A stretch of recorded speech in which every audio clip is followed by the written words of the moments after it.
দুই ফরম্যাটে বাংলাদেশ জাতীয় দলের অধিনায়ক নাজমুল হোসেন শান্তকে উইকেটকিপারের ভূমিকায় খুব একটা দেখা যায়নি। তবে এবারের বাংলাদেশ প্রিমিয়ার লিগে উইকেটের পেছনে গ্লাভস হাতে দাঁড়াতে দেখা গেছে তাকে। মঙ্গলবার সিলেট স্ট্রাইকার্সের বিপক্ষে উইকেটকিপিং করেছেন তিনি।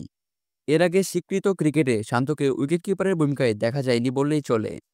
বাংলাদেশের হয়ে এখন পর্যন্ত ১২৯টি আন্তর্জাতিক ম্যাচ খেললেও তাকে কখনো উইকেটের পেছনে গ্লাভস হাতে দেখা যায়নি। এছাড়া অনূর্ধ্ব-১৯ সাদা কিংবা লাল বলের কোনো ম্যাচেই আগে উইকেটকিপার হিসেবে খেলেননি শান্ত। টি-টোয়েন্টি ক্রিকেটে আগের ১৬৯ ম্যাচেও এই অভিজ্ঞতা ছিল না তার।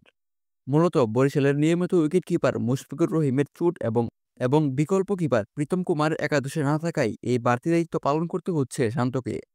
ঢাকায় বরিশালের শেষ ম্যাচে আঙুলে চোট পেয়েছিলেন মুশফিক। সে কারণে সিলেটে গত ম্যাচেও তিনি উইকেটের পেছনে দাঁড়াননি। আজও তিনি আছেন দলের সাধারণ ফিল্ডার হিসেবে।